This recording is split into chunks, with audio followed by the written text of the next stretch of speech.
Hey, true believers, Englentine here with a review of What If Flash Thompson Became Spider-Man. Now, if you are a What If fan like I am, if you are an old fart like I am, you may remember that, wait a second, this seems familiar. What? I'm pretty sure that they have done this story before. And this is the cover. So, yeah, I'm very sure that they have done this story before. But I guess they're going to have a different twist on it, right? We're going to see a different version of Flash Thompson, right? Well, in all honesty, we kind of do. And we kind of don't. This is sort of a retelling of that particular story, just expanded with a better costume also. The design of the Flash Thompson costume wasn't great in that particular story. Anyway, this is what I would say a what if is done right. We're going to get to another one, but for right now, I'm going to say I like the structure of the story, mainly because this book right here, the Flash Thompson one, follows the structure of the original What If, and I enjoy that. It gives a setup. It gives us a premise, and oh my goodness, there's the surprise. This is the difference. Instead, of course, having Peter Parker in the suit, you have Flash Thompson, and then, of course, they go to the Watcher, who talks about what's going on. Now, here's the problem. They don't tell us the point where time changed. Like in the original, it had Flash Thompson coming in. Well, if you got this many girls around you, you need to find free entertainment for dates. And that's why he was at the science fair. Remember, in this time, they show that it's the school trip, kind of like in the movie. But there was no moment where it was like, oh, and this is the big change, and this is why the swap and everything. And I was hoping for that. Second problem I have is Nick Fury as the Watcher. I have a problem with Nick Fury as the Watcher.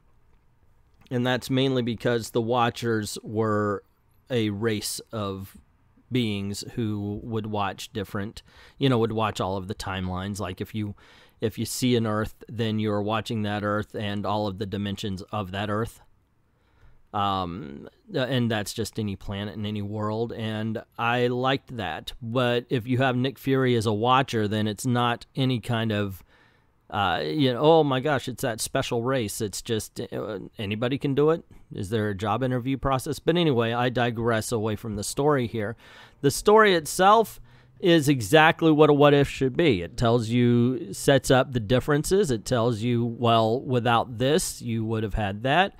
But there is a problem with this book, and that is that the Watcher holds your hand all the way through it. They have Nick Fury just, oh, and this is what happens, and this is the moral consequences, and this is how you should feel about what happens in the book and these moral consequences. For I am the Watcher, and I see all, and now I tell all, because, we're not going to leave anything up to you.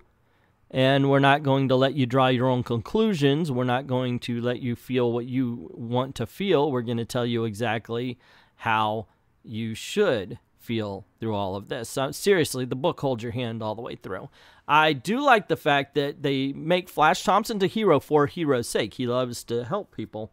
And Flash Thompson had always been like Spider-Man's biggest fan, so I like that element of it. But they still have the jerk element to the character as well. He's kind of like a Guy Gardner who, yeah, he'll save your life, but he's a douchebag while he's doing it. And he kind of loses it. He loses his cool a couple of times to his own detriment, of course, much like Guy Gardner. So I kind of enjoyed that as well. I kind of enjoyed that particular personality of this character. This is not a perfect book, as I said. I'm driven crazy by the scenes with Nick Fury's Watcher. I think there's just far too much of him. We don't need our hand held throughout the story. Just it's okay to say, well, this is where it changed, and okay, this action, if you remember, this was the cause. But you can do that in a panel or two, and they waste pages or half pages for doing this. Don't give any commentary. Just say, well, this is where it changed. Obviously, if Spider-Man, isn't Peter Parker anymore, he would do things different, and this difference caused this rift would have been fine, but it just seemed like a well they went to far too often. And that's unfortunate because everything else in this book was entertaining. So I'm going to say of the two what ifs that were released this week, what if Flash Thompson, what if the X-Men, this is the better of them. What if the X-Men is what I would say, and this is, of course, it's my channel, it's my opinion, and that's all it is. Some people may read this book and go, oh my gosh, it's awesome. What if the X-Men is absolutely 100% the wrong way to do a what if book. I understand that some people may read this and think it's the best X-Men story ever. I think you're wrong. But also, I think you're absolutely wrong if you think that this is the way to do a what-if book.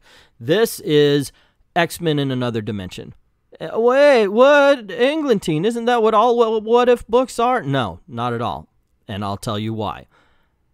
While they take place in other dimensions or whatever you want to say, what if is all about the turning point and the consequences of said turning point. So, like in the very first issue of the classic What If, we have Spider-Man joining the Fantastic Four.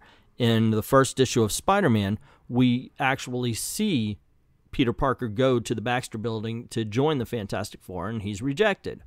So, and then it says, wait a second, we could use, Reed Richards in the Turning Point says, we could use the extra hand. Hey, wait a second. And he joins the Fantastic Four, and then we get the consequences.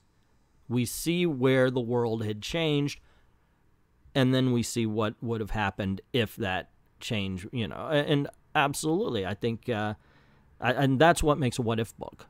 You actually see the choices that the heroes had to make and then the consequences of those choices. Had they made a different one, it may have been better. Usually it was worse, though. There was never like, and they lived happily ever after. Boy, don't we wish we had that ending here. Usually they didn't have that in What If. As a matter of fact, I'm hard-pressed to think of anything that they had that kind of an ending. The best I could say is what if Captain America were revived today, but I don't know. I would have to go over them again. Anyway, this is, my gosh, I'm having a hard time telling you what, even remembering what happened.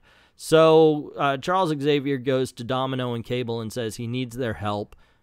Apparently, Eric Lancashire, Magneto, is about to join with some sort of big computer thing in cyberspace, and he will take over the world or something like that because everybody's in cyberspace now. They said cyberspace a lot. But this is part of the disconnect. Now, I'm sure somebody who has read whatever story this is supposed to be attached to would go, hey, wait a second, this is that world and this is where they're coming from. That's cool. That's absolutely wonderful. And I stopped reading Marvel Comics around the time of the New 52. A little bit before, actually. So I understand. I missed some stories. That's absolutely okay. But point being, it's not in this book. It's not in the book that it's supposed to be riffing on. It's not in the book that this is a what if off of. And that's one of the biggest problems of this book. There's not enough world building. If this is a what if off of an X-Men story, there's not enough world building for us to actually care. Beyond the point where we know who Domino is, we know who Cable is, we know who Professor Xavier is, we know who Magneto is. Beyond all of that, we don't know what this world is about. Why is what he's about to do bad? What's going to happen? There's no real consequence because we don't actually understand as new readers what this world is all about. Why is this going to be a thing? The only reason we know anything about anything is because Charles Xavier, a character we of course trust because we've seen him in the regular X-Men books, says so. We have no idea what the true consequences are. This is a bottle episode that's spread out into other places. It's spread out into other settings, and it's a weak story. And the art, if you're looking right here, is not all that great either. It's got lackluster backgrounds, or no background at all. You know, it's basically characters on flat planes. There's just nothing to it. Who are they and why should we care is a question I brought up many times during this book. Unfortunately, I don't see the passion. I don't see there's any love for the title. I don't see there's any love for the characters or even the story.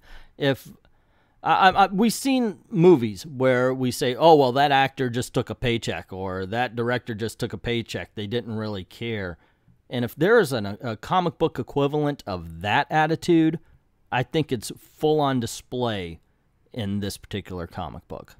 But that's just my opinion. What is yours? What did you think of the What If books? Did you like them? Did you hate them? Did you like the X-Men more than the Flash Thompson? Let me know in the comments below. Also, if you like this video, don't forget to click like, share, subscribe, and don't forget to hit that notification bell if you haven't done it already. And if you don't mind helping out the channel, go on over to Patreon, drop $1 in the till, and helps keep making videos for you. I'd like to thank everybody who's already done that, and to everyone, all of the true believers, thank you very, very much for watching.